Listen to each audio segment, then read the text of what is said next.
अभी तक हम लोगों ने गांधीवादी आंदोलन के अंतर्गत गांधीवाद को समझ लिया है। यानी गांधीवाद के अंतर्गत जन आंदोलन के कॉन्सेप्ट को हम लोगों ने समझ लिया है।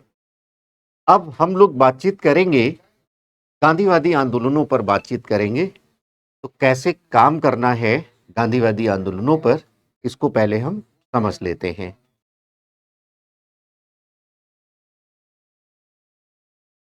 गांधीवादी आंदोलन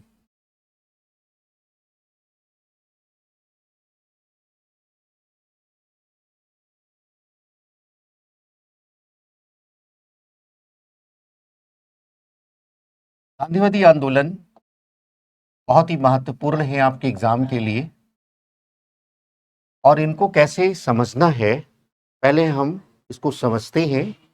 अभी तक हमने जो भी काम किया है वो गांधीवाद पर काम किया है। गांधीवाद में हमने गांधी जी के दर्शन के बारे में बात किया है, यानी उनका जो सत्याग्रह का सिद्धांत है उसको समझ लिया है। और जो जन आंदोलन का कॉन्सेप्ट है उसको हम लोगों ने समझ लिया है। जन आंदोलन की अवधारणा क्या है उसको समझ लिया है हम लोगों ने। अब हम गांधीवादी आंदोलन को पढ़ेंगे, एक एक आंदोलन पर हम लोग काम करेंगे। कैसे करना उसको देखते हैं। गांधीवादी आंदोलनों को हम दो चरणों में देखेंगे, दो फेज हमारे होंगे। पहला फेज जो होगा, पहला जो फेज होगा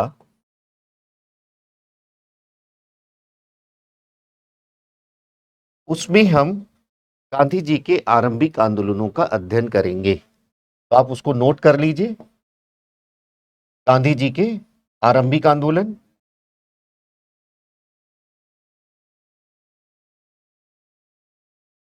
इसके अंतर्गत हम लोग किन आंदोलनों के बारे में काम करेंगे। पहला, चंपारण आंदोलन के बारे में काम करेंगे।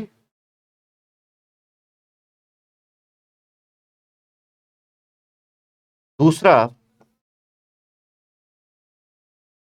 अहमदाबाद आंदोलन के बारे में काम करेंगे।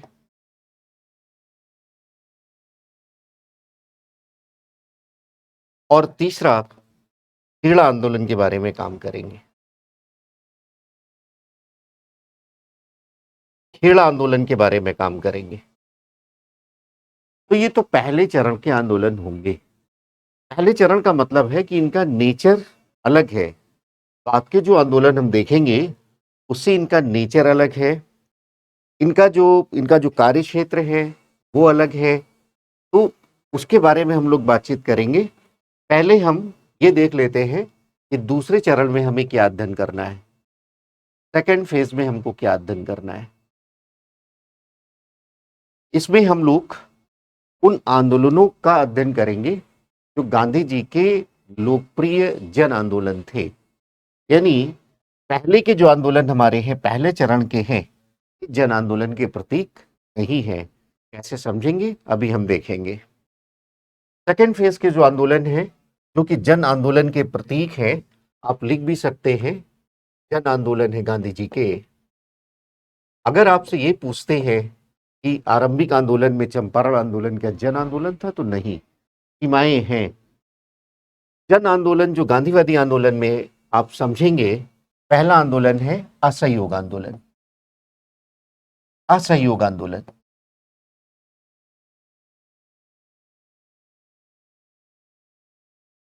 असहयोग आंदोलन, नॉन कॉपरेशन मूवमेंट। दूसरा जो आंदोलन है वो सविनय अवज्ञा आंदोलन है, नोट कर लीजिए, सविनय अवज्ञा आंदोलन। एक एक आंदोलन को हम लोग विस्तार से पढ़ेंगे। सिविल डिसओबीडियंस मूवमेंट, और तीसरा है क्विट इंडिया मूवमेंट, भारत छोड़ो आंदोलन। उस पर हम लोग काम करेंगे।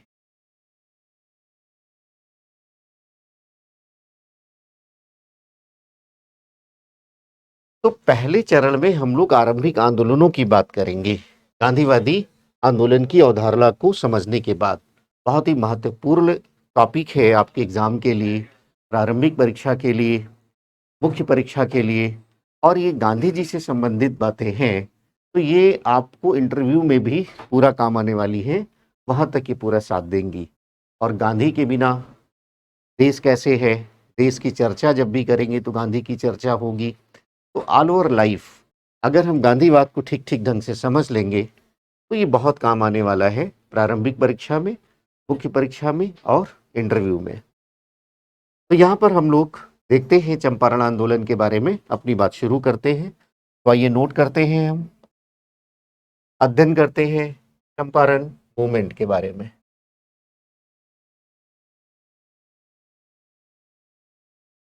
चंपारण मूवमेंट, चंपारण आंदोलन।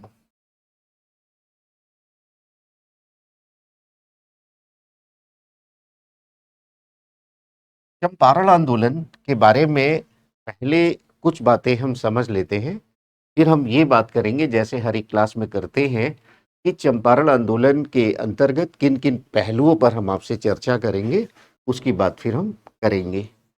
जैसे कुछ बातें हैं आरंभिक आंदोलनों के बारे में, कमोबेश एक जैसी ही है। आरंभिक आंदोलन यानी चंपारण आंदोलन, अहमदाबाद आंदोलन, खेड़ा आंदोलन, ये तीनों क्रम से हैं।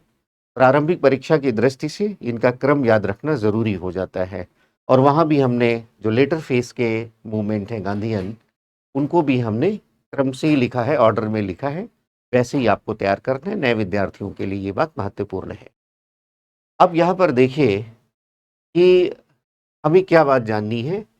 एक तो पहली बात हमको ये समझनी है कि ये जो चंपारण आंदोलन हमारा है, ये गांधी के नेतृत्व में सत्याग्रह पर आधारित पहला आंदोलन है।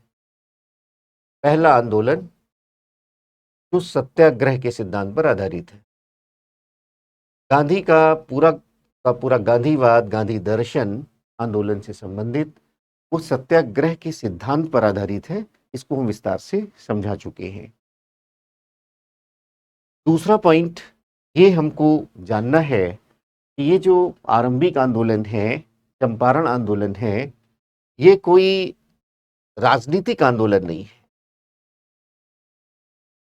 राजनीतिक आंदोलन नहीं है। ये बात हमको समझना है।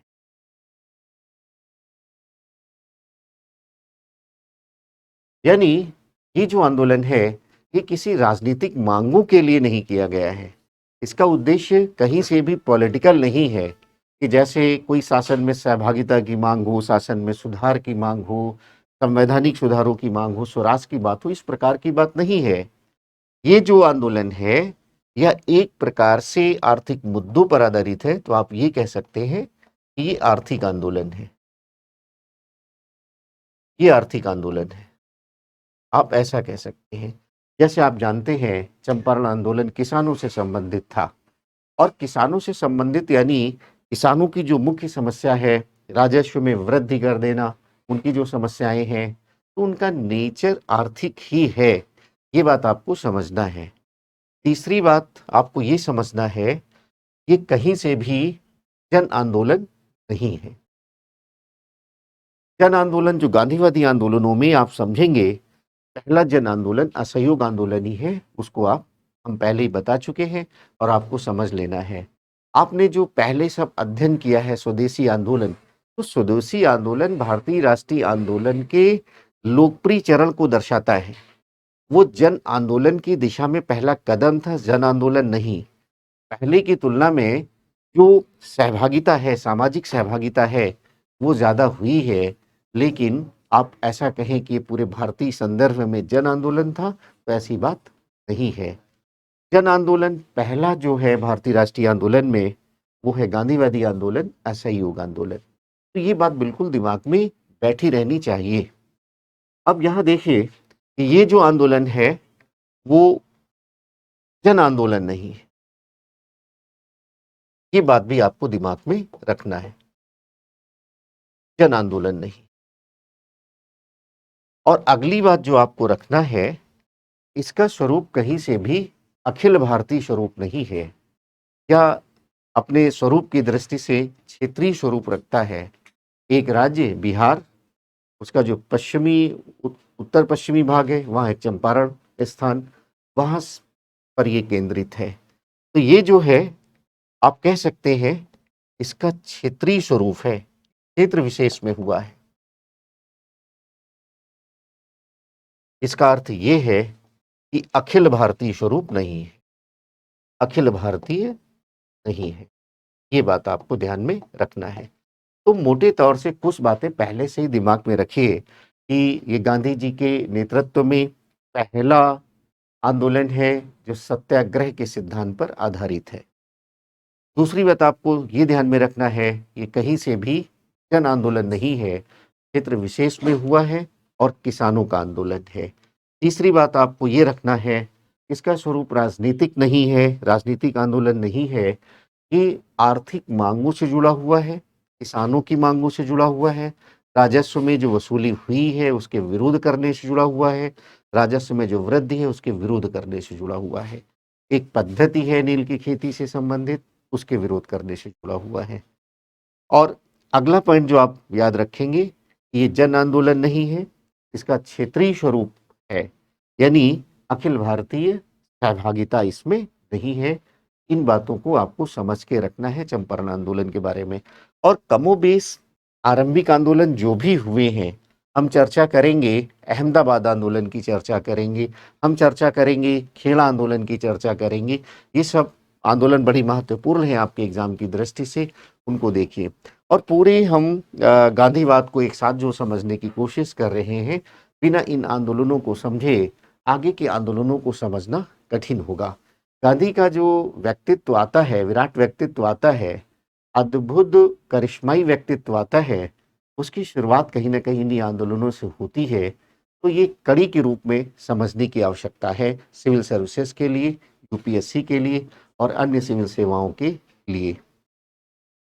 तो यहाँ पर अब हम ये देखेंगे कि ये जो चंपारण आंदोलन है, इस चंपारण आंदोलन के तहत हम किन किन पहलुओं पर आपसे बातचीत करेंगे, किन किन मुद्दों पर आपसे बातचीत करेंगे, उसको पहले हम देख लेते हैं। तो सबसे पहले हम जो आपसे बातचीत करेंगे वो चंपारण आंदोलन के बैकग्राउंड की बात करेंगे, आपसी पृष्ठभूमि की बात करेंगे।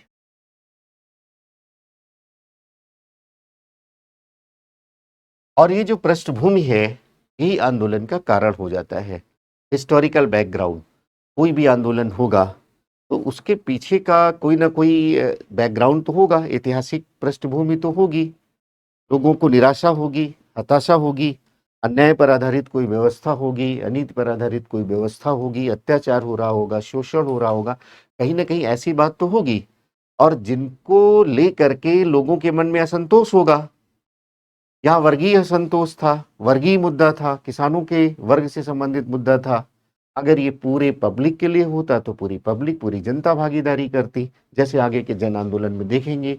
सभी के इशूज थे, सभी की बात उठाई गई तो लोगों ने अपनी सहभागिता बढ़ाई। तो पहले हम पृष्ठभूमि की बात करेंगे, यानी एक प्रकार से कारण की बात करेंगे। और फिर हम लोग ये बात करेंगे कि ये जो चंपारण आंदोलन है, क्योंकि गांधीवादी नेतृत्व में हुआ है, गांधी जी के नेतृत्व में हुआ है, तो हम लोग बात करेंगे चंपारण आंदोलन में गांधी की भूमिका, उसकी बात हम लोग करेंगे।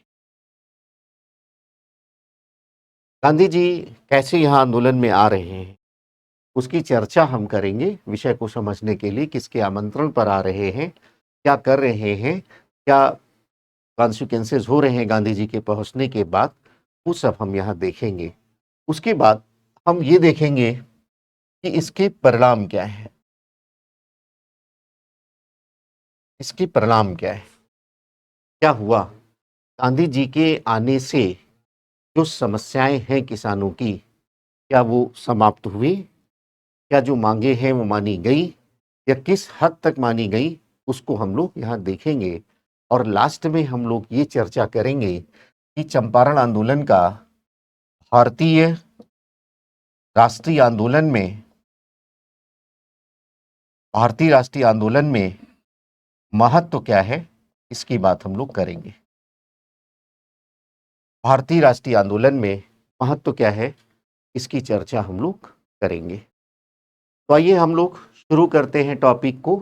और टॉपिक में सबसे पहले हम चंपारण आंदोलन की पृष्ठभूमि की बात करेंगे, तो उसको देख लेते हैं।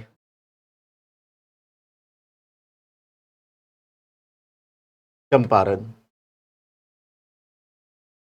मूवमेंट, चंपारण आंदोलन, और इसकी जो बैकग्राउंड है, पृष्ठभूमि है, उसको हम देखते हैं। जैसे आप जानते हैं कि चंपारण जो स्थान है, ये पश्चिमी उत्तर बिहार में है। पहले तो आपको थोड़ा सा तैयार करना है, मेंस के दृष्टिकोण से डिस्कस कर रहे हैं, लेकिन ज़रूरी जो फैक्ट वो जानना ज़रूरी होता है। दो बातों के लिए ज़रूरी होता है। एक तो विषय में कॉन्फिडेंस आ जाता है जब आपको सूचनाएं होती, तो अवधारणात्मक बातें आप आसानी से लिख पाते हैं, आपको फ्लो बनाने में बहुत मदद मिलती है। दूसरी बात ये भी है कि जो बच्चे मेंस की तैयारी कर रहे हैं, यूपीएससी मेंस की तैयारी कर रहे हैं, उनको तथ्यों के ज्ञान हो जाने से प्री में भी कॉन्फिडेंस आ जाता है।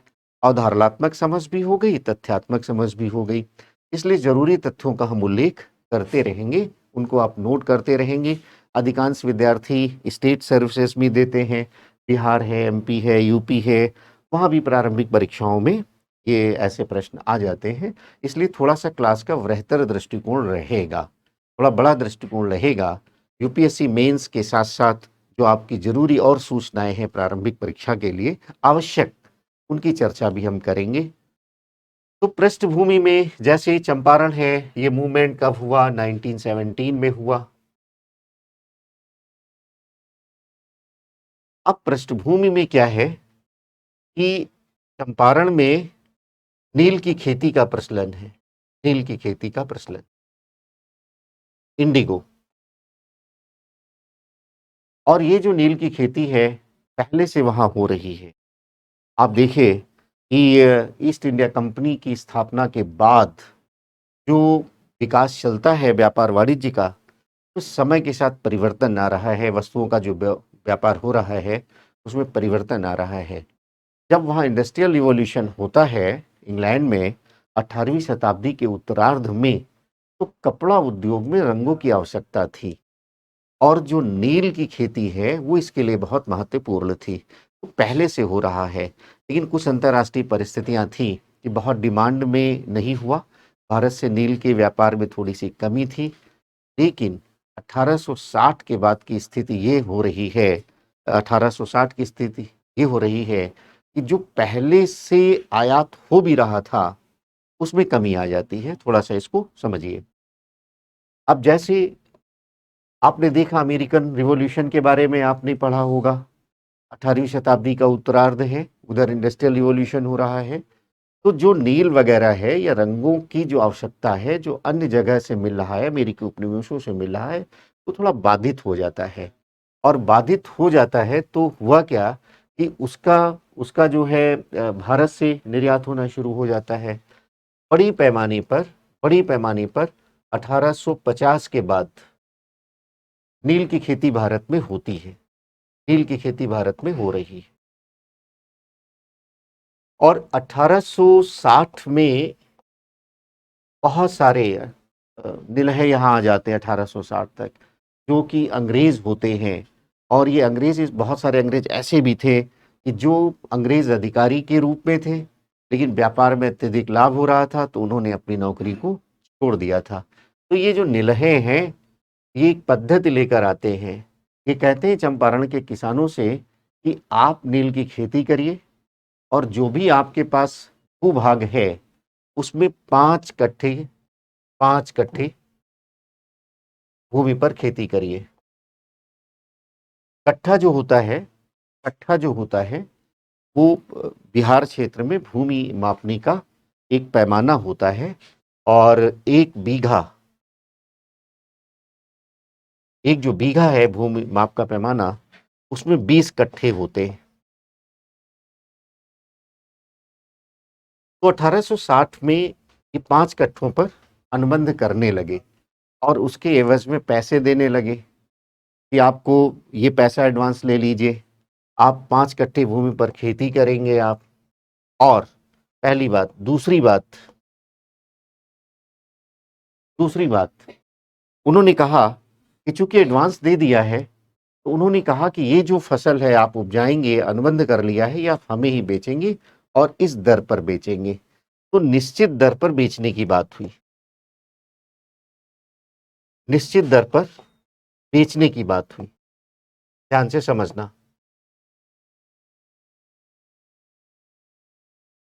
आगे क्या होता है, ये जो 5 कट्ठा है इसमें थोड़ा सा संशोधन हो जाता है। 1867 में ये 3 कट्ठा हो जाता है। 3 कट्ठे भूमि पर खेती करना है। इस प्रकार की बात, जो अनुबंध हो रहे हैं वो 3 कट्ठे भूमि की हो रहे हैं।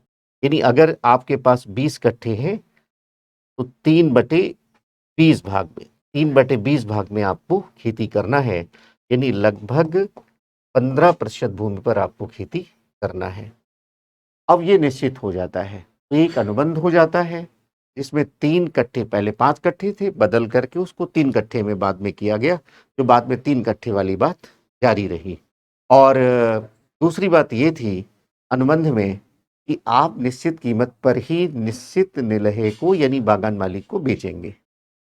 अब 3 कट्ठे भूमि पर ये नील की खेती हो रही है, इसीलिए इसको कहते हैं 3 कठिया पद्धति। क्या कहते हैं? 3 कठिया पद्धति। 3 कठिया पद्धति कहाँ पर थी? बिहार में थी। चंपारण का जो क्षेत्र है, नील की खेती से संबंध रखता है। 3 कठिया क्यों कहते हैं? क्योंकि 20 कट्ठों में 3 कट्ठे भूमि पर नील की खेती करना आवश्यक था, इसलिए 3 कठिया पद्धति कहते हैं। अब देखिए समस्या कहाँ आ रही है, उसको समझना है। समस्या होगी और जब समस्या का समाधान नहीं होगा तो स्वाभाविक है असंतोष पनपेगा, आंदोलन होगा। तो समस्या कहाँ आ रही है, इसको थोड़ा सा समझने की आवश्यकता है। इधर आप देखिए इंडस्ट्रियल रिवॉल्यूशन की हमने चर्चा की है। विश्व इतिहास में आप विस्तार से उसका अध्ययन करते हैं, आपने अध्ययन किया होगा या आगे हम लोग करेंगे। इंडस्ट्रियल रिवॉल्यूशन, इंडस्ट्रियल रिवॉल्यूशन जो इंग्लैंड से प्रारंभ हुआ था, औद्योगिक क्रांति से प्रारंभ हुआ था 18वीं शताब्दी के उत्तरार्ध में, और ये 19वीं शताब्दी है आपका, 1800 के बाद 19वीं शताब्दी। अब होता क्या है कि 19वीं शताब्दी के उत्तरार्ध तक आते आते, यानी लगभग आप ये कह लिए 1870, 80, 90 तक आते आते, ये जो इंडस्ट्रियल रिवॉल्यूशन है ये पूरे विश्व में लगभग फैल जाता है। यूरोप के अन्य देशों में, फ्रांस में भी, बेल्जियम में भी, जर्मनी में भी, यूएसए में भी, इधर आपके जापान में भी इंडस्ट्रियल रिवॉल्यूशन का प्रभाव पड़ रहा है। और जर्मनी में खास तौर से विशेष प्रभाव पड़ा। जैसे ही जर्मनी का एकीकरण हो जाता है, वर्ल्ड हिस्ट्री का एक विषय है यूनिफिकेशन ऑफ जर्मनी। जर्मनी अनेक खंडों में बटा हुआ था, लेकिन राष्ट्रीयता के सिद्धांत के परिणाम स्वरूप जर्मनी का एकीकरण हो जाता है और एक बड़ा जर्मनी बन जाता है, विशाल जर्मनी बन जाता है, जिसको आप देख रहे हैं। और जब एकीकृत जर्मनी हो जाता है तो व्यापार वाणिज्य को प्रोत्साहन मिलता है, औद्योगिकरण को प्रोत्साहन मिलता है। तो वहां पर औद्योगिक क्रांति बहुत तेजी से आगे बढ़ती है। तो होता क्या है कि जो जर्मनी है, समस्या समझिए, और जर्मनी में भी औद्योगिक क्रांति संपन्न होती है।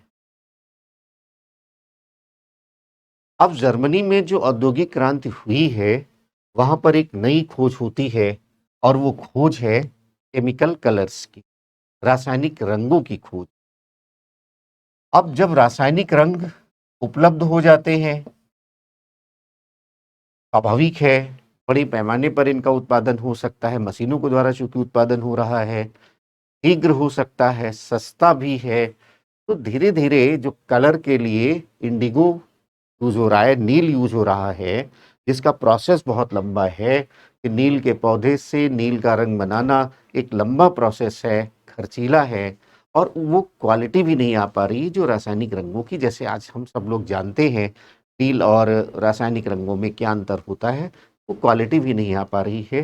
धीरे धीरे क्या होता है कि नील की मांग में कमी आती है।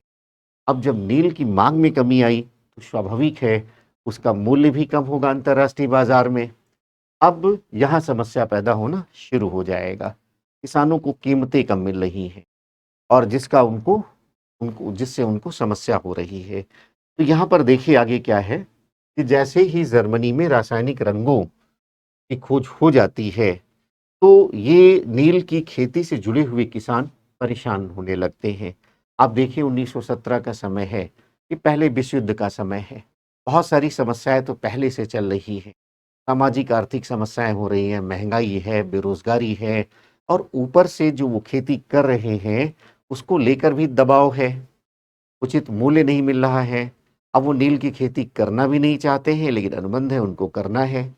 अगर वो अनुबंध से मुक्ति चाहते हैं, कि ये जो अनुबंध हुआ है, इससे हमें हटा दिया जाए या इसको हम छोड़ दें, तो जो बागान मालिक हैं, वो उसके लिए तैयार नहीं है। वो कहते हैं, बागान मालिकों को भी बहुत फ़ायदा नहीं हो रहा था, लेकिन किसानों की इस मजबूरी का वो फ़ायदा उठा रहे थे। और वो कह रहे थे ठीक है कि हम आपको छोड़ देंगे, ये इस अनुबंध से माफ़ कर देंगे, लेकिन इसके एवज़ में आपको कंपनसेशन देना है, क्षतिपूर्ति देना है जो बहुत ज़्यादा थी। और इसलिए जो किसान हैं, नील की खेती से जुड़े हुए किसान हैं, वो बहुत परेशान थे।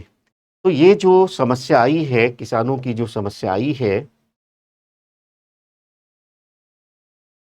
इसको लेकर के जो असंतोष है और वहीं से ये आंदोलन शुरू हो जाता है। पहले स्थानीय स्तर पे रहता है, ध्यान से समझिएगा।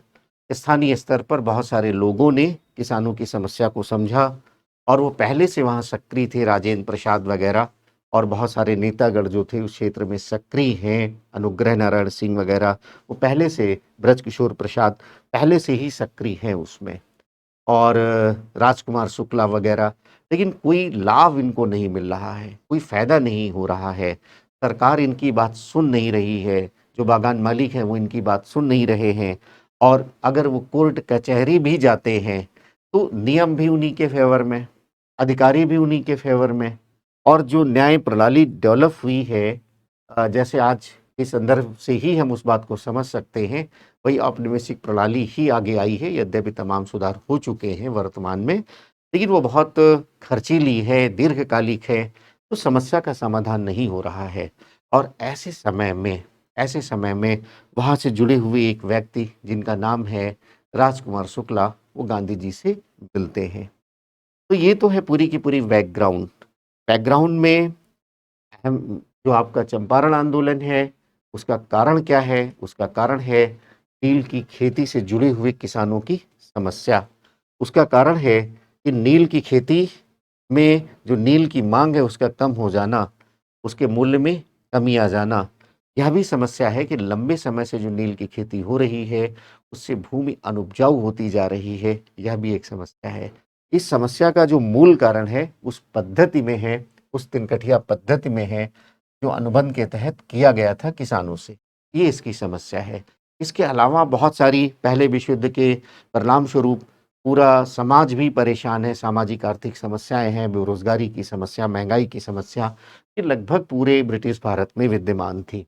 तो किसानों का जो असंतोष है वो धीरे-धीरे बढ़ रहा है और इसी पृष्ठभूमि में चंपारण आंदोलन शुरू होता है। अब जब समस्या का समाधान नहीं हुआ, तो गांधी जी से मीटिंग होती है, तो आगे हम लोग दूसरे पहलू को समझेंगे। अब दूसरा पहलू क्या है? इसमें गांधी जी की भूमिका। गांधी जी की भूमिका। एक व्यक्ति का नाम आपको हमेशा याद रखना है, राजकुमार शुक्ला। क्या नाम था? राजकुमार शुक्ला। थोड़ा बड़ा मनोरंजक किस्सा है, थोड़ा-सा उसको हम लोग देख लेते हैं, समझ लेते हैं। एक प्रवाह रहता है, तो विषय को समझने में आसानी हो जाती है। राजकुमार शुक्ला, क्योंकि वो भी नील की खेती से जुड़े हुए थे, लेकिन बहुत ज़्यादा प्रयास इन्होंने किया, जब सफलता नहीं मिली, गांधी की चर्चा पूरे देश में तो पहले से हो रही है। गांधी जी 1915 में भारत आ चुके हैं और भारत आने के पहले से ही वो यहाँ लोकप्रिय थे। दक्षिण अफ्रीका में जो गांधी जी ने जिस प्रकार के आंदोलन चलाए थे, उनकी चर्चा यहाँ बुद्धिजीवियों में, समाचार पत्रों में लगातार हो रही थी। तो राजकुमार शुक्ला जी क्या करते हैं, ये गांधी जी से मिलने लखनऊ में आते हैं और लखनऊ में 1916 का जो अधिवेशन हुआ, वहाँ गांधी जी से मिलते हैं और अपनी बात वो कहते हैं कि आप आइए, चंपारण आइए और हमारी समस्याएं जो है उनको समझिए, उनसे हमें मुक्ति दिलाइए, इस प्रकार की प्रार्थना करते हैं। गांधी जी ने अपनी आत्मकथा में इसकी चर्चा भी की है और गांधी जी के अनुसार राजकुमार शुक्ला जी बड़े जिद्दी व्यक्ति थे, क्योंकि हम उन्होंने कहा कि पहले हमने मना कर दिया। गांधी जी का एक स्वभाव था और वो ये कि पहले वो समस्या को गंभीरता से समझने का प्रयास करते थे। इस समस्या क्या है, कहाँ है, कैसी है, कौन कौन से पक्ष हैं, और जब तक वो समस्या को समझ नहीं लेते थे तब तक वो उसमें इंटरफेयर नहीं करते थे। वही उन्होंने यहाँ भी किया और उन्होंने साफ साफ मना कर दिया चंपारण आने से और कहा कि ना तो मुझे चंपारण पता है, न नील की खेती के बारे में पता है, न वहाँ की समस्याओं के बारे में पता है, न तिनकठिया पद्धति के बारे में पता है, मैं वहाँ कैसे आ सकता हूँ। साफ साफ उन्होंने मना कर दिया। गांधी जी कहते हैं कि बड़े जिद्दी प्रकार के आदमी थे राजकुमार शुक्ला। गांधी जी उसके बाद कानपुर जाते हैं और राजकुमार शुक्ला साहब पीछे पीछे कानपुर पहुंच जाते हैं, अपनी बात फिर वो वहाँ रखते हैं। गणेश शंकर विद्यार्थी, जिनका नाम आपने सुना होगा, बहुत पत्रकारिता के क्षेत्र में बहुत महत्वपूर्ण नाम था, उन्होंने भी अनुशंसा की कि आप एक बार चंपारण चले जाइए। तो गांधी जी ने आश्वासन दे दिया, ठीक है कि मैं चंपारण एक बार आऊँगा। लेकिन उसके बाद भी राजकुमार शुक्ला माने नहीं। गांधी जी कोलकाता जाते हैं, पहले कलकत्ता जिसको कहा जाता था। गांधी जी वहाँ गए, राजकुमार शुक्ला साहब पीछे पीछे वहाँ चले गए। गांधी जी ने इस बात का उल्लेख किया है और अंततः गांधी जी को ले करके 10 अप्रैल 1917 को गांधी जी चंपारण में मुजफ्फरपुर जाने के लिए मुजफ्फरपुर पहुंच जाते हैं 10 अप्रैल को। अब जब गांधी जी वहां पहुंचे तो यहाँ भी एक बड़ी रोचक घटना है, उसका उल्लेख हम कर देते हैं। आपने जेबी कृपलानी का नाम सुना होगा, महत्वपूर्ण राष्ट्रवादी व्यक्ति थे, आपने देखा उनका योगदान, आपने पढ़ा होगा राष्ट्रीय आंदोलन में। तो जेबी कृपलानी साहब ये प्रोफेसर थे, जेबी नाम नोट कर लेना, कृपलानी। इतिहास का जब आप अध्ययन करते हैं, जैसे जैसे आप अध्ययन आपका बढ़ रहा होगा, आप देखेंगे कि आपका बहुत सारे व्यक्तित्व, आप चाहे इतिहास का अध्ययन करें या ना करें, एक जागरूक व्यक्ति के रूप में आपको सब जानना ही पड़ता है। और इतिहास का अध्ययन इसीलिए आदमी को, शिक्षक को, विद्यार्थी को, जो भी इसको जानता है उसको आत्मविश्वास से भर देता है। तमाम व्यक्तित्वों से हम परिचित होते हैं। जीबी कृपलानी साहब वहाँ प्रोफेसर थे और वो गांधी जी को रिसीव करने पहुँचते हैं मुजफ्फरपुर स्टेशन पर। रात्रि हो जाती है और अर्धरात्र, ऑलमोस्ट मिडनाइट, आधी रात में ट्रेन पहुंचती है और गांधी जी को वो अपने साथियों के साथ रिसीव करने के लिए हम मौजूद थे। एक बड़ी बात थी, आज की 12 बजे रात की बात नहीं है। उस समय बिहार जैसे क्षेत्र में 12 बजे रात में, अंधेरी रात में इंतजार करना एक बड़ी बात थी। और जेबी कृपलानी साहब ने क्या किया कि जो जिस पद पर वो थे उससे उन्होंने रिजाइन कर दिया, त्यागपत्र दे दिया। अब यहाँ पर देखिए, गांधी की भूमिका को आगे समझिए। गांधी की भूमिका किसके आमंत्रण पर आते हैं, ये पहले ही हमने डिस्कस कर चुके हैं। राजकुमार शुक्ला के आमंत्रण पर आते हैं। कब पहुंचते हैं? 10 अप्रैल को पहुंचते हैं। और कौन? जेबी कृपलानी साहब। जैसे ही गांधी जी पहुंचते हैं, कमिश्नर का आदेश आता है। कमिश्नर कहते हैं कि आप वापस चले जाइए, वापस जाइए। और गांधी जी ने इनकार कर दिया। एक अद्भुत घटना भारतीय राष्ट्रीय आंदोलन में, एक ऐसी घटना कि आम जनता, ये बात उसको अपेक्षा ही नहीं थी कि गांधी जी इनकार कर देंगे। कमिश्नर के आदेश को न मानना भारतीय राष्ट्रीय आंदोलन में तत्कालीन दृष्टि से एक बड़ी घटना थी। तो गांधी जी ने क्या किया? गांधी जी ने इनकार किया, कहा हम तो देश सेवा के लिए आए हैं, हम तो नहीं जाएंगे, इनकार कर दिया। और इस प्रकार की अद्भुत घटना घट रही है। गांधी जी धीरे धीरे करके जो लोकप्रिय हो रहे हैं भारत में, एक जननायक के रूप में आ रहे हैं, वो एक दिन में नहीं हुआ है। उसकी लंबी बैकग्राउंड, कैसे सत्याग्रह का के सिद्धांत का विकास किया, कैसे दक्षिण अफ्रीका में उन्होंने अपने आंदोलन किए, सत्याग्रह किया, कैसे सफलताएं मिली, भारत में आते हैं, कैसे चंपारण, कैसे आप देखेंगे अहमदाबाद कैसे खेला, और एक विराट और करिश्माई व्यक्तित्व के रूप, और उसकी चर्चा आगे हम करेंगे। आज के समय में आप देखिए कि गांधी जी के बारे में तमाम बातें लोग करते हैं, राजनीतिक दल करते हैं, लेकिन उनसे परे हट करके हम सिविल सेवा के लिए काम कर रहे हैं। न्यूट्रल हम लोगों को बात करना है, सहमत असहमति हो सकती है। हमारे पूर्वजों ने ही गांधी जी का अनुसरण किया था, हमारे ग्रैंडफादर और अन्य लोगों ने सब उनका अनुसरण किया था, फादर ग्रैंडफादर सब पीढ़ियां थी उनकी। तो कहीं ना कुछ तो उन लोगों ने देखा ही होगा ना। ऐसा तो नहीं अचानक सब दौड़ पड़े उधर। तो उसको थोड़ा-सा समझिए, कैसे वह विराट व्यक्तित्व आता है राष्ट्रीय आंदोलन में, उसकी उस प्रकार से कहानी लगभग यहीं से शुरू हो जाती है।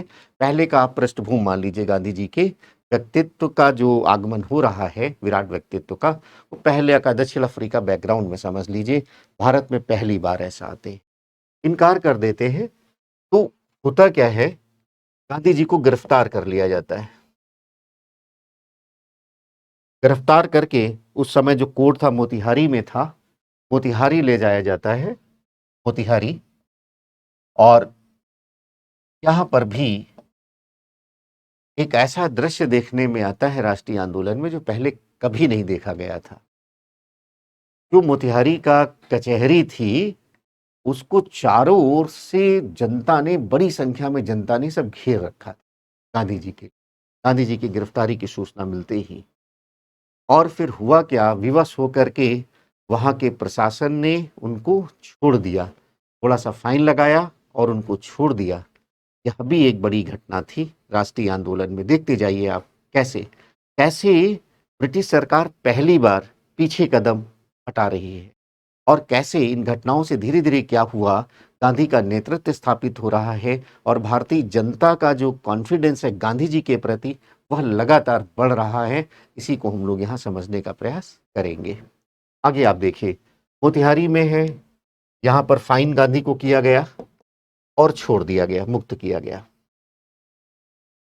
अब गांधी जी जब जैसे ही मुक्त हो जाते हैं, तो वो जो भी साथीगण वहां पर हैं, जो प्रारंभिक परीक्षा के लिए आपके लिए जरूरी होता है, मैं नाम अभी उल्लेख कर देंगे, आप लिख लीजिएगा, उनको वहां सर्वे के लिए लगा देते हैं, सर्वे करिए।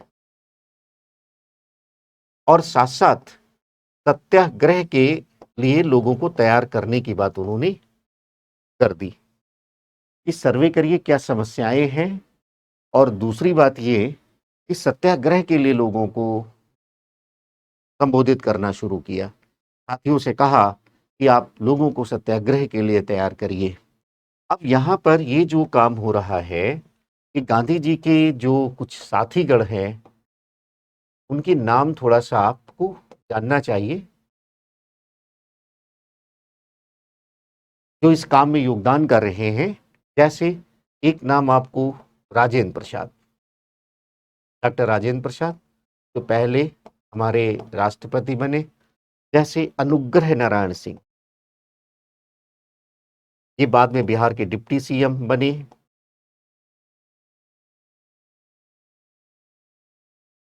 ब्रज किशोर प्रसाद, ये बहुत महत्वपूर्ण नाम है, बहुत प्रसिद्ध वकील थे, और वहाँ चंपारण में पहले से ही काम कर रहे थे। सब गांधी जी के नेतृत्व में ये सब शामिल हो जाते हैं। आपने जयप्रकाश नारायण का नाम सुना होगा, लोकनायक जयप्रकाश नारायण, उनके आप फादर इल्ला थे, यानी ससुर थे, और वो उनके दामाद थे। तो बड़ी महत्वपूर्ण व्यक्ति थे। इसके बाद महादेव देसाई, ये सब नाम आप लिख लीजिए। नरहर पारिक,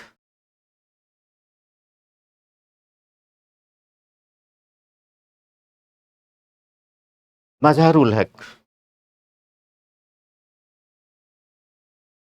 एक नाम हम पहले ही आपको बता चुके हैं, केवी कृपलानी। ये थोड़े से नाम आप लिख लीजिए।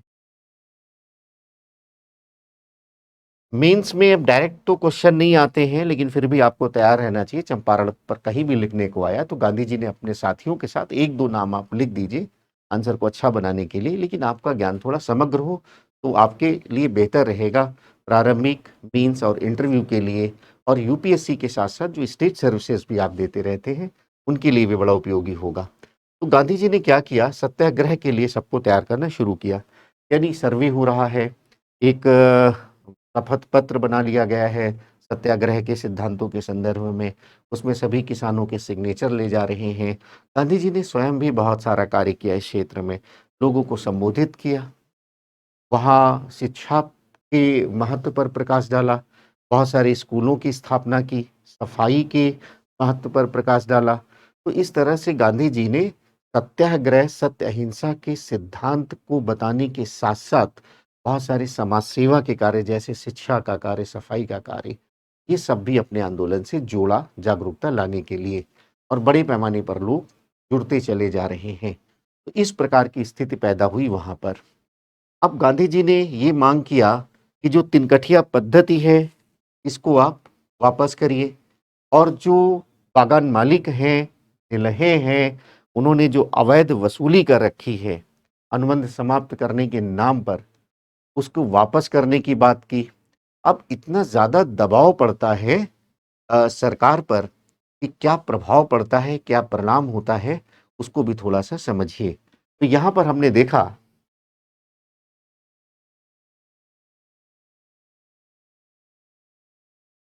कि पृष्ठभूमि कैसे है, चंपारण को कैसे समझा, पृष्ठभूमि कैसे, गांधी की भूमिका कैसे स्थापित हो रही, कैसे गांधी जी वहां पहुंच रहे हैं, क्या कर रहे हैं, कैसे सत्याग्रह के लिए अपनी टीम के साथ लोगों को तैयार कर रहे हैं, गांधी जी के साथ क्या हैपनिंग हो रही है। अब परिणाम की बात ये है कि क्या परिणाम हुआ।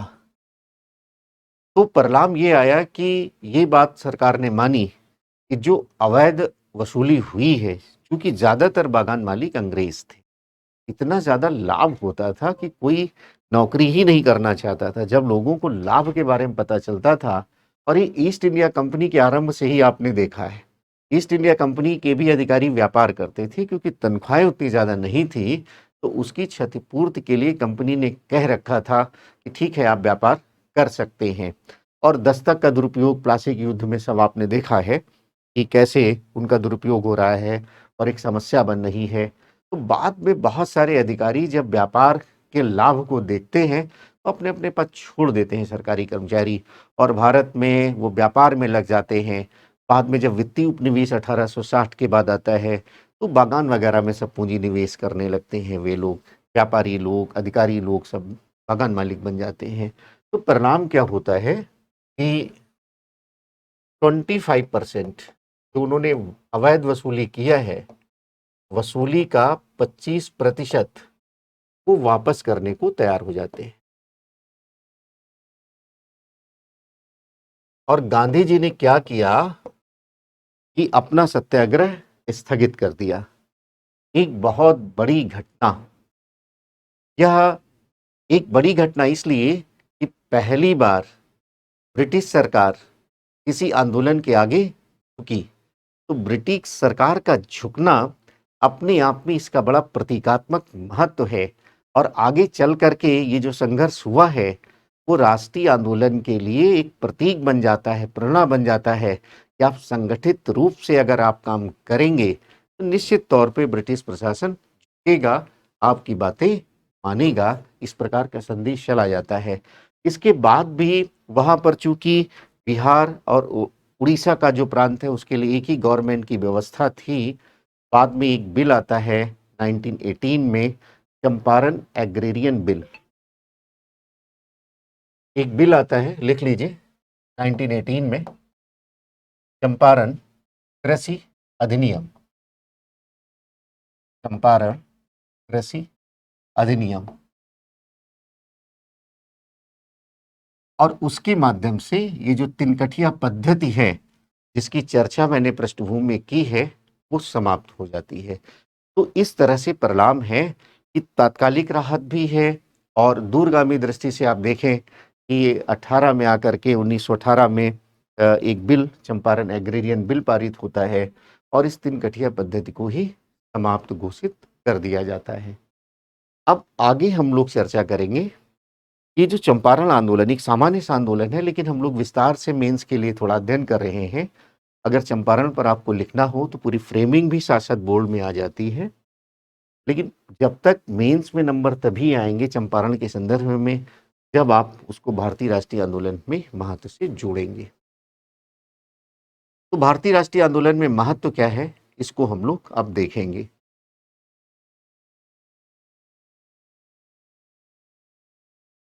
क्या महत्व है?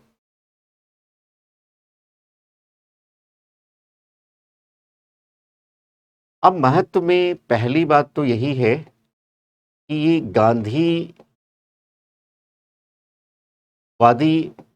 जो आंदोलन है उसमें ये पहला और सफल आंदोलन है, सफल आंदोलन है।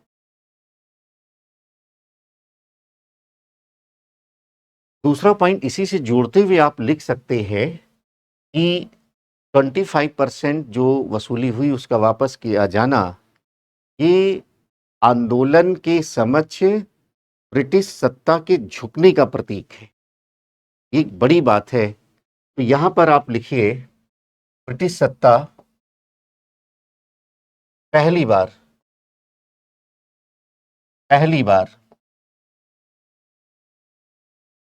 झुकने को तैयार हुई है। एक संदेश चला जाता है। इसीलिए जब खेड़ा का आंदोलन आप देखेंगे तो वहां भी आंदोलन के बाद वसूली रोकने की बात हो जाती है। अंदर से सरकार घोषणा नहीं कर रही है, कहीं संदेश ना चला जाए कि सरकार झुकी है। इसी का कहीं ना कहीं लेसन लिया है अंग्रेजों ने। अब एक उत्साह हो जाता है, उमंग हो जाता है जनता में। अब आगे देखिए आप, गांधी जी जो है वो आम जनता से मिलते हैं, आम जनता से मुलाकात करते हैं, उनकी समस्या समझते हैं, उनका रहन सहन, उनका खान पान, उनकी जो प्रॉब्लम्स हैं सब कुछ वो समझने लगते हैं। और यहीं से वो इतना ज़्यादा द्रवित भी हुए, आप या कहें इतना प्रभावित हुए कि उन्होंने कम कपड़े पहनने का निश्चय किया। और इसी आंदोलन के दौरान गुरुवर रविन्द्रनाथ टैगोर ने महात्मा की उपाधि दे दी गांधी जी को। तो आम जनता से मुलाकात होते हैं और समस्याओं से अवगत होते हैं, समस्याओं से अवगत होते हैं।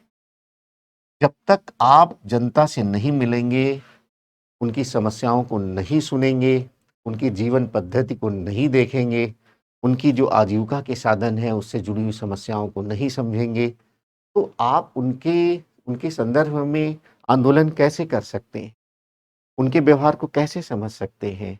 और जब आप व्यवहार को ही नहीं समझेंगे तो आम जनता का मनोविज्ञान क्या है ये कैसे समझेंगे। मनोविज्ञान का अर्थ है मानव व्यवहार का अध्ययन। तो गांधी जी इन्हीं मनोव्यवहारों से अवगत होते हैं और उनका अपना एक मनोविज्ञान बन जाता है आम जनता को लेकर के, और ये गांधी जी को एक बड़े व्यक्तित्व में बदल देता है। गांधी जी समस्याओं से अवगत होते हैं, कम कपड़े वगैरह पहनना, कम कपड़े पहनना शुरू कर देते हैं। आपने देखा एक हल्की सी लंगोटी बांध करके चलने लगे थे गांधी जी, कम कपड़े, और इसीलिए उनको महात्मा की उपाधि मिल जा रही है, महात्मा की उपाधि गुरुवर रविन्द्रनाथ टैगोर के द्वारा। यद्यपि इस बात को लेकर के थोड़ा सा विवाद रहता है कि महात्मा की उपाधि किसने दी गांधी जी को। इतिहासकारों में इस बात को लेकर के एक भ्रम की स्थिति है, और सरकार से भी जब पूछा गया तो ठीक ठीक बात बता नहीं पाई सरकार। इसलिए मोटे तौर से जो एक बात मानी जाती है वही एक विद्यार्थी के लिए के रूप में आपको मानना है। सिविल सेवा की तैयारी के लिए जो बात सर्वमान्य है, ज़्यादा लोग मान रहे हैं उसी को मानते हैं। बहुत सारे जो डिस्प्यूट्स है उनको उनकी चर्चा ज़रूर होनी चाहिए, जानना ज़रूर चाहिए, लेकिन जो सर्वमान्य मत है विद्यार्थी को वही बात हम लोग बताते हैं और उसी को एग्जाम में लिखना है। आगे आप देखिए कि कैसे पहला आंदोलन कैसे झुकने को तैयार हुआ, कैसे आम जनता से मुलाकात हो रही है। एक यहाँ पर जो साथीगण मिले उससे क्या हुआ कि आगे का नेतृत्व वर्ग प्राप्त हो जाता है। तो एक नेतृत्व वर्ग का विकास, नेतृत्व वर्ग का विकास, यहाँ के लोग जो हैं वो सत्याग्रह की राजनीति को समझने लगते हैं, सत्याग्रह के सिद्धांत को समझने लगते हैं, कैसे सत्य अहिंसा पर आधारित कैसे आंदोलन चलाना है उसकी ट्रेनिंग मिल जाती है और एक नया नेतृत्व वर्ग डेवलप हो जाता है। अभी हमने उल्लेख किया था, राजेंद्र प्रसाद साहब का उल्लेख किया था, हमने अनुग्रह नारायण सिंह का उल्लेख किया था, डिप्टी सीएम राष्ट्रपति राजेंद्र प्रसाद साहब के बारे में बातचीत की थी, जयप्रकाश नारायण की बातचीत किया था और उनके उनके फादर इन लॉ की बात की। तो बहुत सारे, जेबी कृपलानी को आप जानते ही हैं कैसे नेतृत्व दिया। तो ये नया विकास। इसके अलावा चंपारण आंदोलन का महत्व क्या है कि राष्ट्रीय आंदोलन में नवीन प्रकार की राजनीति का विकास, नवीन प्रकार की राजनीति का विकास, यानी सत्याग्रह के सिद्धांत पर आधारित, गांधीवादी दर्शन पर आधारित ये एक आंदोलन का एक विकास शुरू हो जाता है। पहले आपने देखा कैसे उदारवादी, कैसे उग्रवादी, कैसे क्रांतिकारी राष्ट्रवादी, अब यहाँ गांधीवादी जो दर्शन है, सत्याग्रह का दर्शन, उस पर आधारित राष्ट्रीय आंदोलन शुरू हो जाता है। तो ये नया विकास है। इसके अलावा आप एक बिंदु और लिख सकते हैं कि चंपारण जो आंदोलन है, यहाँ की जो सफलता है, ये आगे राष्ट्रीय संघर्ष का प्रतीक बन जाता है, और आगे के आंदोलन के लिए ये एक प्रेरणा भी बन जाता है। तो ये कुल मिलाकर के एक चर्चा है आपको कि चंपारण आंदोलन में आपको क्या क्या देखना है, वो हमने चर्चा किया है। आरंभिक आंदोलन में कैसे, एक बार फिर से उसको हम रिकॉल कर लेते हैं, कैसे हम उसको देख लेंगे। आरंभिक आंदोलन को हमने गांधीवादी दर्शन को समझने के बाद आरंभिक आंदोलन पर काम करना है और उसके बाद हम लोग बाद के लोकप्रिय आंदोलनों पर काम करेंगे। और इस क्रम में हमने चंपारण आंदोलन की पृष्ठभूमि कैसे बनती है, तिनकठिया पद्धति वगैरह, गांधी की भूमिका के संदर्भ में बातें की हैं हमने, क्या प्रलाप हुआ उसकी बात हमने किया है, और भारतीय राष्ट्रीय आंदोलन में क्या महत्व है उसकी चर्चा हमने की है। आगे हम लोग बातचीत करेंगे अहमदाबाद आंदोलन के बारे में और उसके बाद खेड़ा आंदोलन के बारे में बात करेंगे।